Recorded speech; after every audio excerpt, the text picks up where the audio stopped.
Look at the light on the water, and there comes the sun. Perfect timing. Marvelous. We're just at the cave here.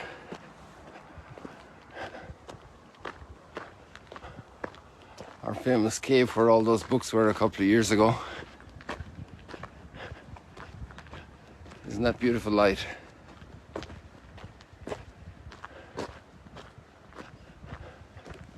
Do you notice that the phone is a little off center?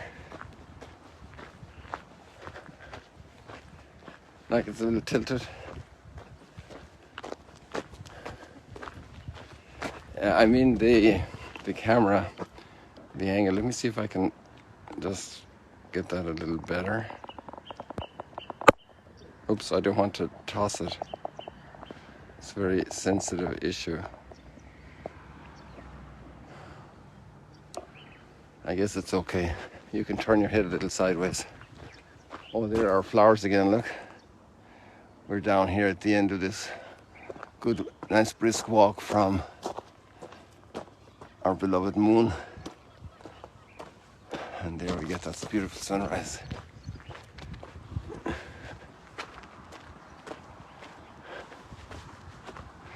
I wonder what's on your minds this morning. Have you read the readings ahead of time?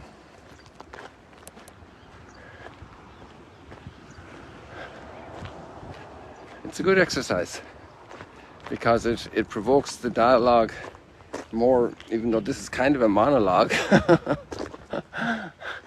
Sunrise stroll and chat. It would be great if it were more dialogue, but I guess some of you wanted to hear, to listen.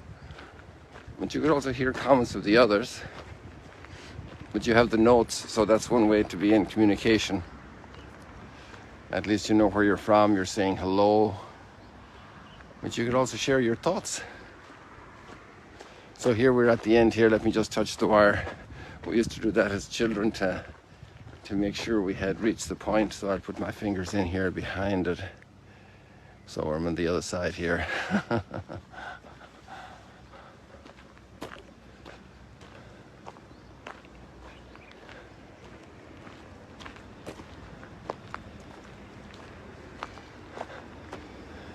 These palm trees are worth taking a second to contemplate. 3 of them here. Nice biblical number.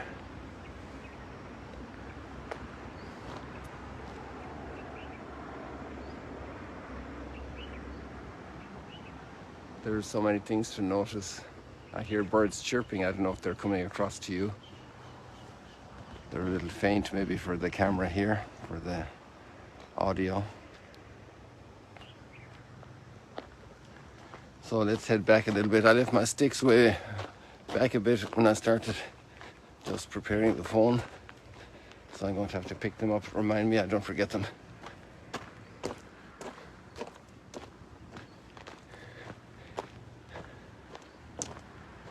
Even before that big track of light comes on the water, the more faint light has a wonderful impression on the water. Or the water gives a nice impression from it. If you check outside the strong light on the water, you can see also some of that effect.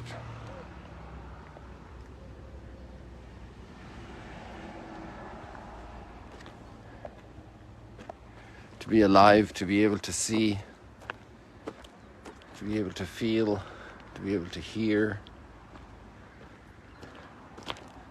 to be able to see each other,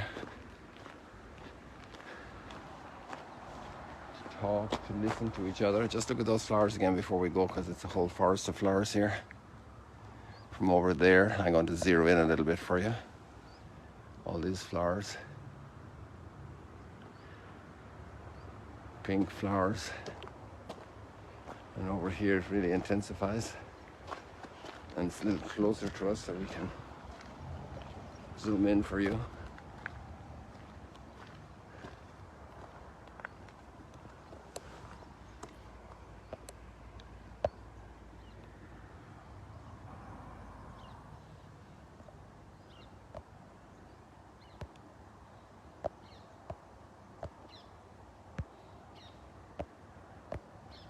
There we go. Now the sun is fully up.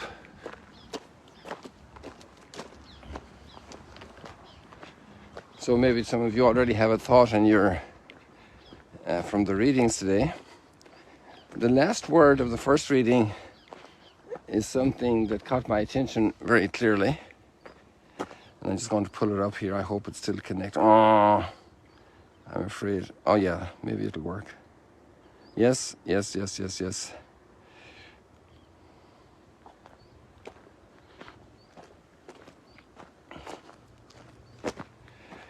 It said negatively here, I will say it positively. Anyone who loves his brother or sister belongs to God.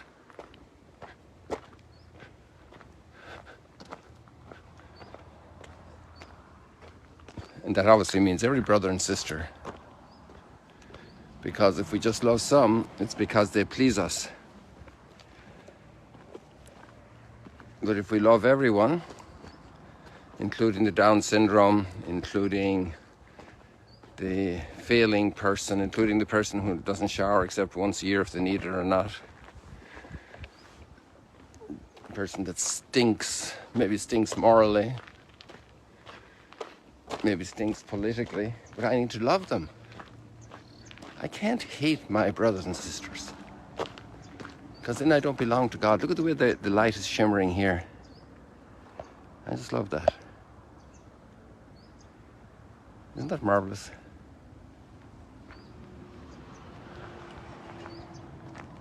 Sometimes I think of that saxophone jazz music. It's a wonderful world, it's a marvelous world. That famous jazz talent. What was his name? Armstrong or something?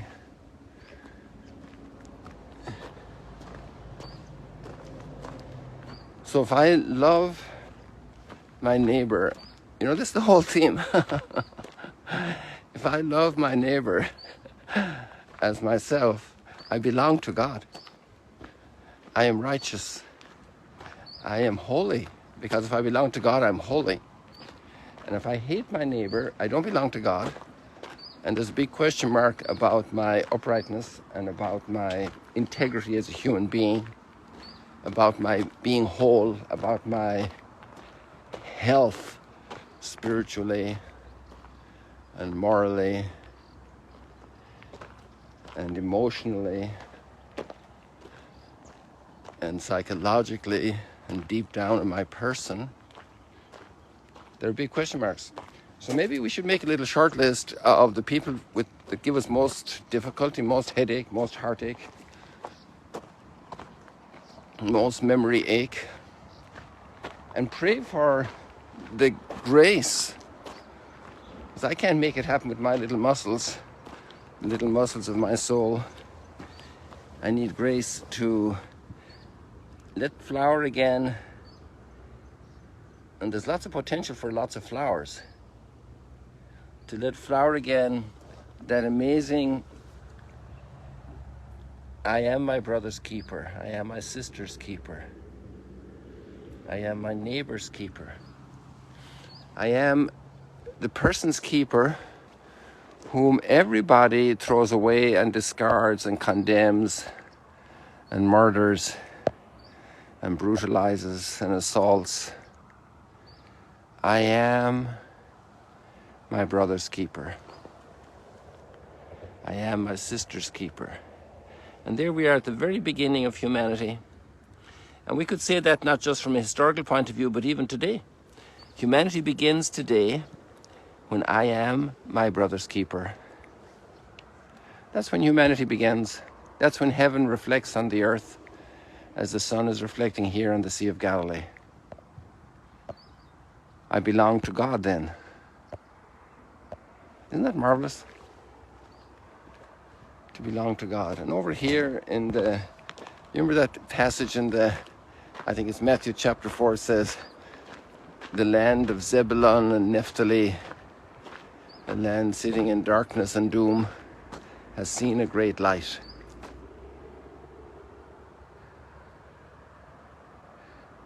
The land beyond the way of the sea, the Via Maris, a famous geographical memory from Isaiah, picked up in Matthew 4.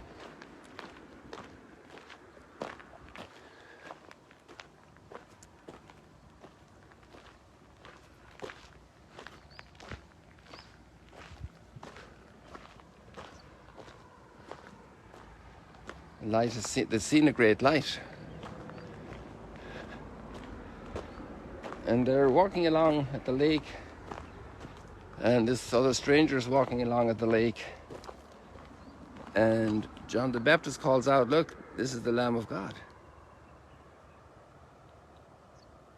He's giving a big hint to his followers, John and Andrew, to follow him, because he must decrease and Jesus must increase.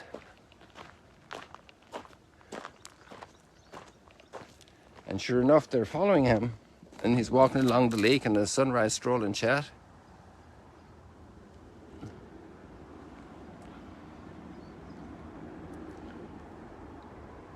And Jesus noticed, and he turns around and he says, "Hey, what are you looking for something? Are you looking for somebody? Like, what are you looking for?" And their answer was, "Where do you live?" And he said, "Come and see." So he probably keeps walking, and they catch up to him, and they're chatting.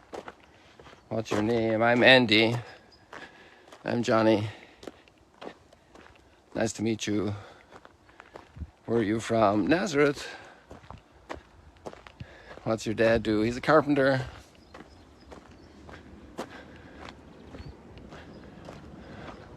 "Are there good people in Nazareth?"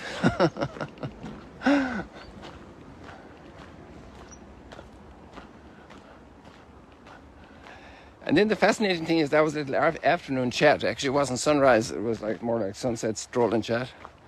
And it was 4 o'clock in the afternoon, so depending on the time of the year, 4 o'clock here, the sun is set. But John remembers that moment decades, scores of years later. He remembers the moment he met him. He remembers the moment he met him. It's not just scratched, it's deeply engraved in golden letters in his heart, in platinum letters, and you can't find the material to write it. It's a gorgeous, bright, warm memory that changed his life to have met him, opened up a path of light through the jungle, a walkable path, and now his life was changed forever. He had direction, he was having direction already, but he was looking a lot. And then what's the first thing Andrew does? "I am my brother's keeper." He goes to his brother and he said, "We found the Messiah,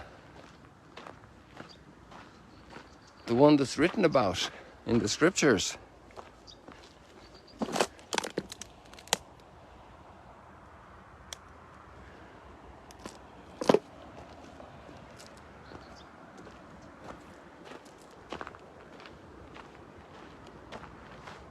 Oops. I forgot my sticks. Where did I leave them? Oops. Ooh. And I think they must be up here. Maybe they're still up a little further, although I doubt it. Oh, here they are. Got distracted with those flowers, you see.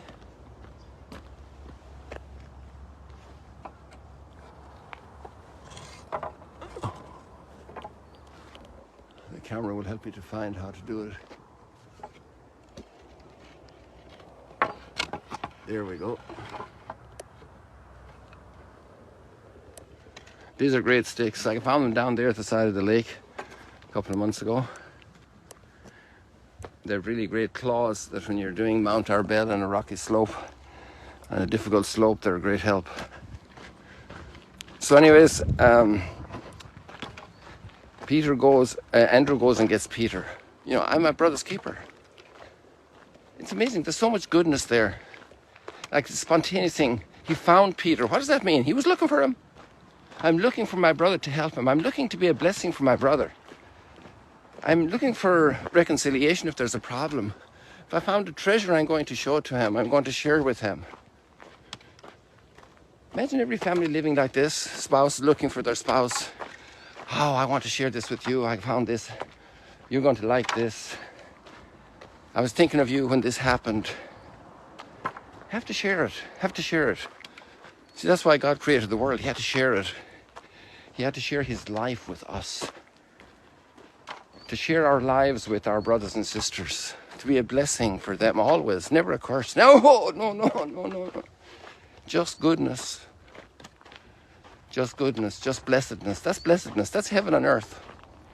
When we're sharing goodness with our brothers and sisters. All of them. Everyone. The other race. The other people. The other language. The other neighbors. The other faith community members. Everyone. Everyone. I think that's enough for today, people. God bless you. Let me turn this around. I got these sticks here. Where are we here? There we go. So these are my sticks, okay? Put the camera out this side. They're a bit broken up at the top, but they're absolutely fantastic. I just love them. They have a little bit of weight in them, so they're good exercise. And they are have a good grip, and they're smooth on the hand. I'll let me turn the camera around so you can see that. You got enough of me. I can show it to you better. So they're very smooth. And they're dry, but they're substantial. So in the first mile this morning, I had good shoulder exercise. Came along speedily. And there we go. That's enough, people. God bless you. See you later, alligators. Oh, we did that already. So goodbye. Heading over to Instagram now.